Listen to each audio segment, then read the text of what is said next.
Next நேயர்களுக்கு வணக்கம். நான் டாக்டர் தீபா அருளாளன். இன்றைக்கி நம்ம என்ன டாபிக் பற்றி டிஸ்கஸ் பண்ண போகிறோம் அப்படின்னா, கும்பத்தில் 4 கிரகங்கள். அதே மாதிரி பார்த்திங்கன்னா மீனத்தில் சுக்கிர பகவான் உச்சம் பெற்று அமர்றார். இந்த 5 கிரகங்களும் கண்டிப்பாக 12 ராசிகளோட வாழ்க்கையிலையும் ஒரு விதமான இம்பேக்டை ஏற்படுத்த தான் போகுது. நிறைய ராசிகளுக்கு நல்ல இம்பேக்ட் அப்படின்றத ஏற்படுத்த தான் போகுது.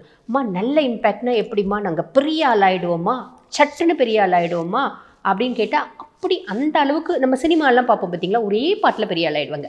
அந்த மாதிரியெல்லாம் எதிர்பார்க்கக்கூடாது. பட் இருந்தாலும் ஒரு சிலருக்கு இவ்வளோ நல்ல இம்பேக்ட், ஒரு சிலருக்கு இவ்வளோ நல்ல இம்பேக்ட், ஒரு சிலருக்கு இவ்வளோ நல்ல இம்பேக்ட் கண்டிப்பாக வரதான் போகுது. உங்கள் ராசிக்கு என்னென்ன மாதிரி நல்ல இம்பேக்ட் வரப்போகுது. நல்ல இம்பேக்ட் வருது அப்படின்னாலும் சில விஷயங்களில் நம்ம உஷாராக இருக்கணும். அந்த நல்லதை முழுசும் அனுபவிக்கிறதுக்கு அந்த மாதிரி எந்தெந்த விஷயங்களில் நீங்கள் உஷாராக இருக்கணும். நேரத்தை வீண் பண்ணாமல் சட்டுன்னு உங்களுக்கான பலனை பார்த்துடலாம் வாங்க. மகர ராசி அன்பர்கள், உங்களுக்கு கும்பத்தில் 4 கிரகங்கள் சேர்க்கை, சதுர்கிரக யோகம் கும்பத்தில். கும்பம் உங்களுக்கு என்ன பாவம்? 2ஆம் பாவம். 2ஆம் பாவம் அப்படின்றது என்ன சொல்லுவாங்க? தன குடும்ப வாக்குஸ்தானம் சொல்லுவாங்க. தன குடும்ப வாக்குஸ்தானத்தில் ஒரு கிரகம் இருக்குது அப்படின்னாலே நிறைய நல்லது செஞ்சுடுங்க. இங்கே 4 கிரகங்கள் இருக்குது. முக்கியமாக ராகு பகவான் இருக்கான். ஒரு ராட்சஸ் தனஸ்தானத்தில் என்ன பண்ணுவோம்? காசு, பணம், துட்டு, மணி அப்படின்றாங்க பார்த்தீங்களா, இதெல்லாம் நல்ல சர்ப்ளஸாக தந்துடுவான். ஏகப்பட்டது கொடுத்துருவானா, வாரி வைக்கிறதே கஷ்டமாக இருக்குமா, ஒரு ரூம் போடணுமா தனியாக அப்படிலாம் கேட்கக்கூடாது. காரணம் என்ன அப்படின்னா, அவங்கவுங்க செய்யக்கூடிய வேலை, அவங்கவுங்களோட வாழ்வாதாரம், அவங்கவுங்க படிப்புக்கு ஏற்ற மாதிரி ராகு கண்டிப்பாக கொடுத்துருவாங்க. உதாரணத்துக்கு சொல்லணும் அப்படின்னா, ஒரு ஹாஸ்பிட்டலில் டீனும் வந்து பார்த்திங்கன்னா மகரமாக இருப்பார். அதே ஹாஸ்பிட்டலில் வேலை செய்கிற ஸ்வீப்பரும் மகரமாக இருப்பார். அவர் வந்து பார்த்திங்கன்னா 2 ஜாக்வார் கார் வாங்குவார், இல்லை ஒரு பென்ஸ் வாங்குவார். இவர் ஒரு பைக் வாங்குவார், இல்லை ஒரு டிவிஎஸ் வாங்குவார். இது இவருக்கு பெருத்த சந்தோஷம், அது அவருக்கு பெருத்த சந்தோஷம். இந்த மாதிரி ஏதோ ஒரு விதத்தில் வந்து பார்த்திங்கன்னா காசு, பணம், வசதி, குடும்பத்துக்காக அவர் ஒரு பங்களா வாங்குவார்.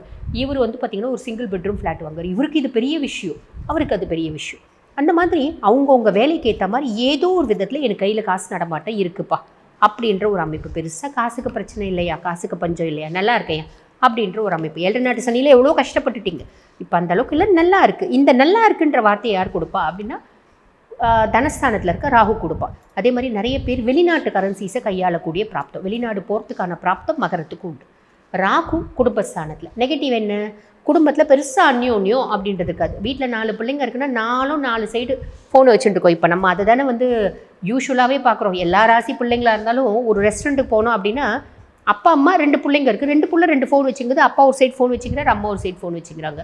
இப்படி தானே இருக்குது. ஆக குடும்பத்தில் வந்து பார்த்திங்கன்னா அந்யோன்யம் அப்படின்றது இருக்காது. அவங்கவுங்க தாமரை இலையில் தண்ணி மாதிரியே இருப்பாங்க.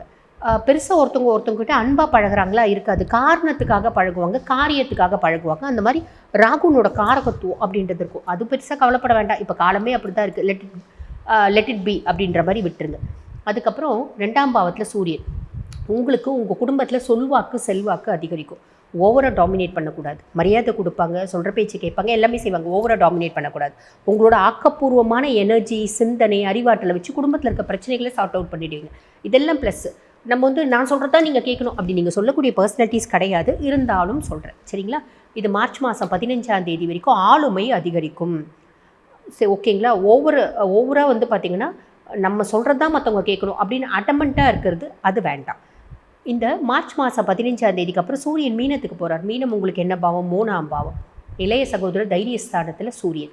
அப்போ உங்களோட தைரியமும் தன்னம்பிக்கையும் அதிகமாகும். தம்பி தங்கச்சி கவர்மெண்ட் போஸ்டிங்க்கு ஏதாவது ட்ரை பண்ணிட்டு இருக்காங்களா, உங்களுக்கு கிடைக்கிறதுக்கான வாய்ப்பு உண்டு. தம்பி தங்கச்சியினோட சப்போர்ட்னால உங்களுக்கு ஏதாவது அரசாங்கம் சார்ந்த அனுகூலமான பலன்கள் அப்படின்றது கிடைக்கிறதுக்கு வாய்ப்பு உண்டு. அவங்க கவர்மெண்ட் ஆஃபீஸில் தாங்க வேலை செய்கிறாங்க. நான் ஒரு கவர்மெண்ட் டெண்டர் எடுக்கிறது கேட்டுட்டு இருக்கேன், பெருசாக தம்பி சப்போர்ட் பண்ண மாட்டேங்கிறா அப்படின்றீங்களா? இந்த காலகட்டத்தில் சப்போர்ட் பண்ணுவார், இது உண்மை. சரி, அதுக்கடுத்து 2ஆம் பாவத்தில் செவ்வாய். குடும்பத்துக்காக ஒரு வீடு வாங்குறது. குடும்பத்துக்காக தானே இங்கே வீடு வாங்குவாங்க அப்படின்லாம் சொல்ல முடியாது. குடும்பத்துக்காக வீடு வாங்குறதும் உண்டு, தன்னோட குடும்பத்துக்காக வீடு வாங்குறதும் உண்டு.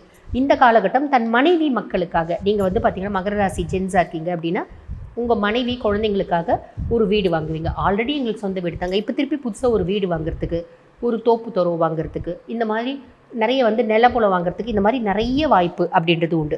மனைவி சும்மா இருக்காங்க, அதனால அவங்களுக்கு ஒரு கோழி பண்ணைக்காக ஒரு இடம் வாங்கினேன், ஒரு ஆட்டு பண்ணைக்காக ஒரு இடம் வாங்கினேன், மாட்டு பண்ணைக்காக ஒரு இடம் வாங்கி நாங்கள் அந்த பண்ணை அமைக்க போகிறோம். இந்த மாதிரி அமைப்பு உண்டு. மைனஸ் ஏதாவது இருக்கா? நம்ம வேலை செய்கிற இடத்துல நிறைய பிரச்சனைகள் இருக்கும். அந்த கோவத்தெல்லாம் வந்து வீட்டில் வந்து கையாமுயான்னு கத்தக்கூடாது. சிலர் வந்து அங்கே பிரச்சனைனா அங்கே தான் பிரச்சனை, இங்கேயும் வந்து அது பண்ணுறீங்க இது பண்ணுறீங்க பயங்கரமாக வந்து பார்த்திங்கன்னா கத்துவாங்க. அந்த மாதிரி கத்தக்கூடாது. ஏன்னா மகரத்தை பொறுத்த வரைக்கும் மெழுகுவர்த்திகள் எப்பயுமே தான் அழிஞ்சு மற்றவங்கள வாழ வைக்கக்கூடியவங்க. அப்படிப்பட்டவங்க ஃபேமிலியில் வந்து பாருங்கள் ஒரு ஐடியல் ஹஸ்பண்டாக ஐடியல் ஒய்ஃபாக தான் இருப்பீங்க. இந்த காலகட்டத்தில் அந்த ஒரு ஐடியல் ஹஸ்பண்ட் ஐடியல் ஒய்ஃபுன்ற இதை மாறி எங்கள் அம்மா எப்பயுமே கத்துவாங்க, எங்கள் அப்பா எப்பயுமே கத்திட்டு தான் இருப்பார் அப்படின்ற பேர் வந்து நம்ம குழந்தைங்கிட்ட எடுக்கக்கூடாது. ஆக அதில் கவனம் அப்படின்றது வச்சுக்கணும். சரிங்களா? என்ன செஞ்சோம் நல்ல பேர் இல்லாமல் போயிடும். ஆல்ரெடி அது கிடையாது, குழந்தைங்ககிட்டே நல்ல பேர் இல்லாமல் போகக்கூடாது இல்லையா? ஸோ அதனால் பேச்சில் கவனம் அப்படின்றது வச்சுக்கோங்க. அதே மாதிரி 2ஆம் பாவத்தில் புதன், பேசியே பிரச்சனைகளை சமாளிச்சிடுவீங்க. பெரிய லெவலில் யாருக்கும் வாக்கு கொடுக்க வேண்டாம். வாக்கு கொடுத்தா என்ன ஆகும், நம்மளால் காப்பாற்ற முடியாது. அதே மாதிரி சில சமயம் வாயினால் நம்ம ட்ராப் ஆகிடுறதுக்கும் வாய்ப்பு உண்டு. அதில் கவனம் அப்படின்றது வச்சுக்கோங்க. அதுக்கப்புறம் மீனத்தில் சுக்கிரன் உச்சம் பெற்று அமர்ந்திருக்கா. மீனம் உங்களுக்கு என்ன பாவம்? 3ஆம் பாவம், இளைய சகோதர தைரியஸ்தானம். தைரியமும் தன்னம்பிக்கையும் வேறு லெவலில் இருக்கும். தம்பி தங்கச்சி வெளிநாட்டில் இருக்காங்க அப்படின்னா அவங்களால ஆதாயமான பலன்கள் அப்படின்றது வரும். தம்பி தங்கச்சி வெளிநாடு அனுப்புறதுக்கான பிராப்தம் உண்டு. நீங்களே வெளிநாட்டுக்கு டூருக்கு போகிறதுக்கு அஃபிஷியலி போகிறதுக்கு அதுக்கான பிராப்தம் உண்டு. நீங்கள் வெளிநாடு போகிறதுக்கு உங்களோட நட்பு வட்டாரத்தில் ஒரு பெண்கள் இல்லை குடும்பத்தில் ஏதோ ஒரு பெண்கள் அவங்களோட சப்போர்ட்னால நீங்கள் ஃபாரின் போகிறதுக்கு வாய்ப்பு உண்டு. அதாவது அக்கம் பக்கத்து வீட்டில் இருக்க பெண்களோடெல்லாம் ஒரு நல்ல உறவு முறை, ஒரு சந்தோஷமான குதூகலமான ஒரு ரிலேஷன்ஷிப்ஸ் இதெல்லாம் வரத்துக்கும் வாய்ப்பு உண்டு. வாழ்த்துக்கள். இப்போ நான் சொல்லி இருக்கிறது வந்து பார்த்திங்கன்னா உங்கள் ராசிக்கான கோச்சார பலன் 50% இது சாலிடாக நடந்தே தீரும். உங்கள் சுய ஜாதகத்தில் வந்து பாருங்கள் தசநாதன் என்ன தசை நடக்குது, தசநாதன் சுய ஜாதகத்தில் என்ன பாவத்தில் அமர்ந்திருக்கா. சுய ஜாதகத்துக்கு இப்போ ஒரு உதாரணத்துக்கு நீங்கள் மேஷம் அப்படின்னு வச்சுக்கோங்களேன். இப்போ என்ன தசை நடக்குது, அந்த தசநாதன் உங்களுக்கு எத்தனாம் பாவத்தினோட அதிபதியாக வரான். வீடு கொடுத்தவன் நல்லா இருக்கானா, நட்சத்திர சாரம் வாங்கினவன் நல்லா இருக்கானா, அதே மாதிரி சுபனோட பார்வை இருக்கா, அசுபனோட பார்வை இருக்கா, இது அத்தனையும் கால்குலேட் பண்ணிட்டீங்க அப்படின்னா அது எல்லாமே சூப்பராக இருக்குங்க. கடைசி தசநாதன் நல்லா இருக்கான் அப்படின்னா இந்த பலன் 100% உங்களுக்கு நடக்கும். தசநாதன் ஆவரேஜாக இருக்காங்க 50% நடக்கும். புரியுதுங்களா? சரி, இப்போ இந்த பதிவை பார்த்துட்டு இருக்கோங்க. வாழ்க்கையில் பல முக்கியமான விஷயங்களை முடிவெடுக்கும் தருணத்தில் நாங்கள் இருக்கோமா. வீடு கட்டலான் இருக்கோம், பிள்ளைங்களுக்கு ரொம்ப வயசாச்சு, திருமணம் கைகூடி வரவே இல்லை, திருமணம் நடக்குமா அப்படின்னு தெரிஞ்சுக்கணும்னு ஆசைப்படுறோம். வெளிநாட்டுக்கு வேலைக்கு போகலான்னு பிளான் பண்ணுறோம், போகலாமா வேணாமா. ஆல்ரெடி ஒரு முறை போயிட்டு திரும்பி வந்துட்டோம், அங்கே எங்களால் வேலை செய்ய முடியல.